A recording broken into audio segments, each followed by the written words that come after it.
Bien dans mon immeuble, avec Loiselet et Desgremont présente. Sud Radio, les incontournables de la copropriété.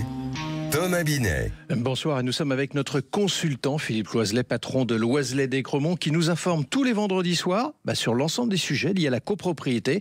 Et on poursuit aujourd'hui notre comparaison entre les différents modes de chauffage dans les copropriétés. Bonsoir Philippe Loiselet. Bonsoir Thomas Binet.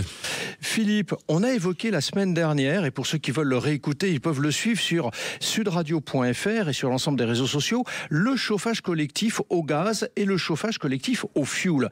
On aborde plutôt aujourd'hui le chauffage individuel. On va commencer avec vous, si vous le permettez, à parler du chauffage individuel électrique. Comment est-il perçu dans les immeubles collectifs ? Le chauffage électrique individuel a l'avantage d'une gestion autonome. Chaque résident maîtrise sa consommation et ses factures. L'installation d'origine est relativement moins coûteuse et ne nécessite pas d'installation collective ni d'entretien très compliqué. Mais les inconvénients existent toutefois. Coût de l'électricité relativement élevé, effet de passoire thermique lorsqu'il s'agit de vieux convecteurs et surconsommation fréquente si l'isolation du bâti est insuffisante. Sur le plan écologique, l'électricité française est assez décarbonée grâce au nucléaire, mais ce n'est pas toujours l'argument qui pèse le plus dans le portefeuille des habitants. Et le chauffage individuel au gaz, justement ? Le chauffage au gaz est également assez répandu et compte beaucoup d'adeptes. Il présente les mêmes avantages que le chauffage électrique individuel, avec l'avantage d'une gestion autonome, mais en plus, un prix de revient en général moins élevé en ce qui concerne le prix de l'énergie. En revanche, il nécessite un entretien plus important. La chaudière doit être entretenue régulièrement et il doit exister un système de ventilation approprié qui, lui aussi, doit être entretenu. Et Philippe, quelle place occupent les réseaux de chaleur urbains dans les villes dont on entend parler ? Alors là, nous revenons au chauffage collectif. Oui. Les réseaux de chaleur sont une solution très pertinente quand ils existent. De grosses chaufferies alimentent en vapeur des quartiers et des immeubles entiers au travers d'un réseau de canalisation dans la ville.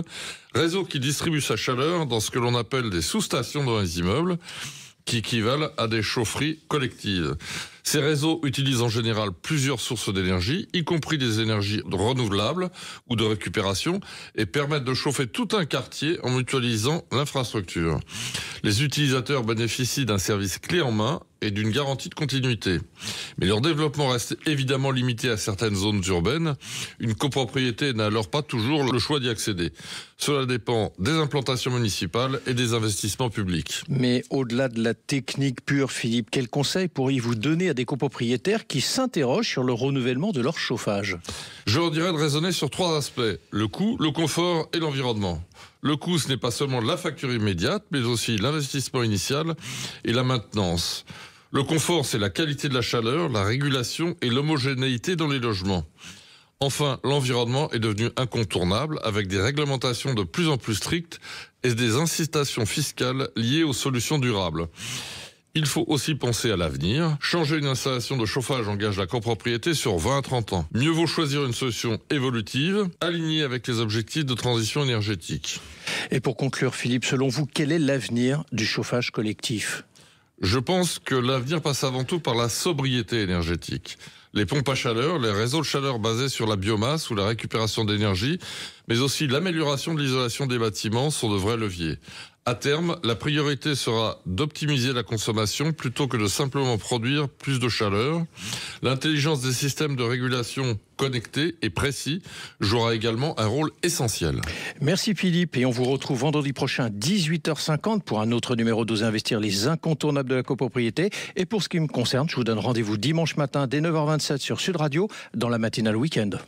Sud Radio, les incontournables de la copropriété.